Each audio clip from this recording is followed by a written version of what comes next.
आप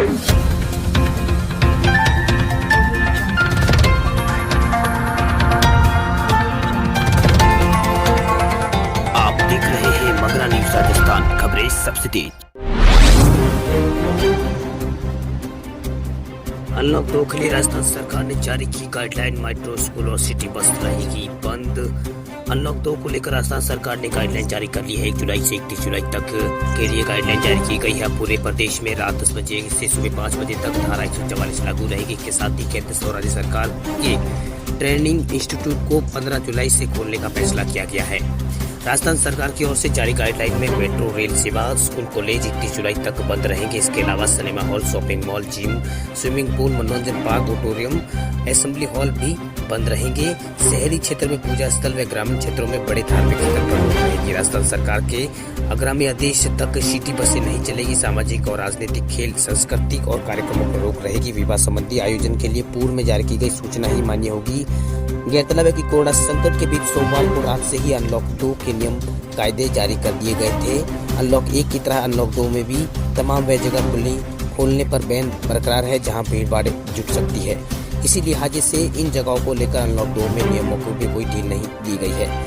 ज्यादातर राज्यों में बाजारों और दफ्तरों शर्तों के साथ खोलने की छूट पहले ही दी जा चुकी है। अनलॉक के दूसरे दौर में मास्क और सोशल डिस्टेंसिंग की शर्तों के साथ साथ ये छूटें जारी रहेंगी, लेकिन भीड़ भाड़ जुटाने पर पाबंदी बरकरार है।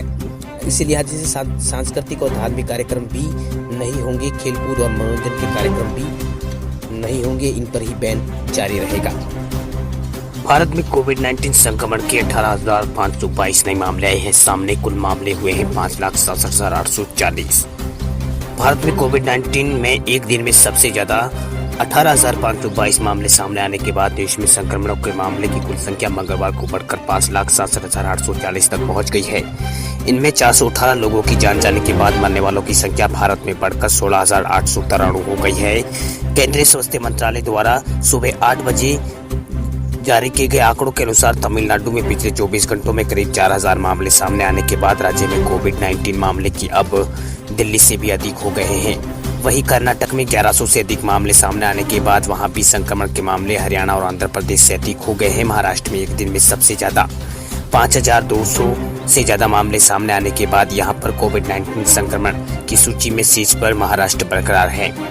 इसी दौरान दिल्ली में 2,084 मामले सामने आए हैं।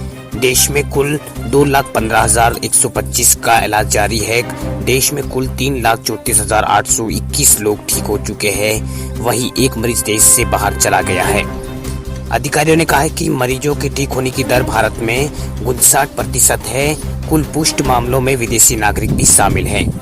देश में लगातार 7वें दिन कोविड-19 के 15,000 से अधिक नए मामले सामने आए हैं। देश में 1 जून से अभी तक 3,76,305 मामले सामने आए हैं।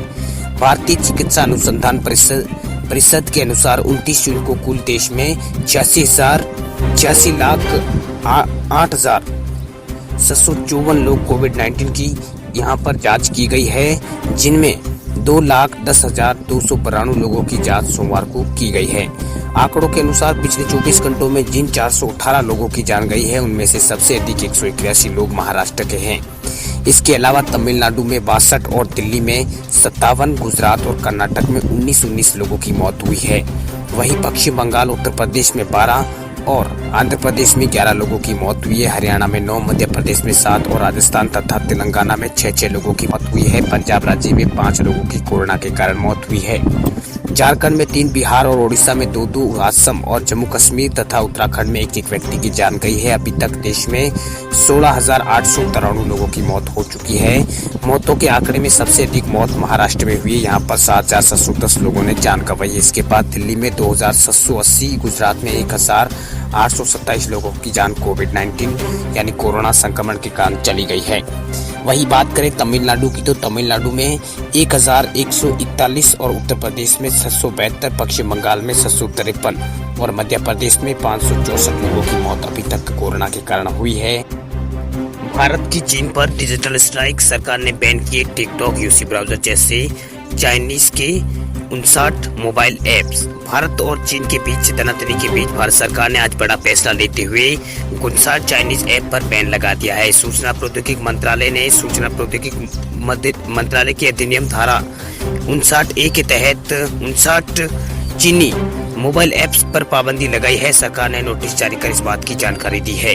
सरकार ने अपने नोटिस में कहा है कि 59 चीनी ऐप्स भारत की संप्रभुता और अखंडता, भारत की रक्षा और राज्य की सुरक्षा और सार्वजनिक व्यवस्था के लिए खतरा है। इसी वजह से इन ऐप को भारत में बैन किया जा रहा है। जिन ऐप्स पर पाबंदी लगाई गई है उनमें टिकटॉक, यूसी ब्राउजर जैसे पॉपुलर ऐप्स भी शामिल है। माना जा रहा है कि इन ऐप्स को बंद करने से चीन सरकार को करारा झटका लग सकता है, क्योंकि इन ऐप्सों से भारत में बड़ी तादाद में लोग इन ऐपों को यूज करते हैं। लगभग सभी लोग इस ऐपों का यूज लगभग करते थे, लेकिन भारत सरकार के इस बड़े फैसले के बाद चाइनीज ऐप्स के हाथों का एक बड़ा मार्केट उनके हाथों से फिसल जाएगा। आपको बता दें कि चाइनीज सामान के चाइनीज बाइकॉट प्रोडक्ट से कहीं ज्यादा नुकसान अर्थव्यवस्था और इन ऐपों को बैन होने से चाइना को होगा। वही ऐप इकोनॉमी की बात करें तो भारत में लगभग 800 मिलियन यूजर्स इन ऐपों का इस्तेमाल करते थे।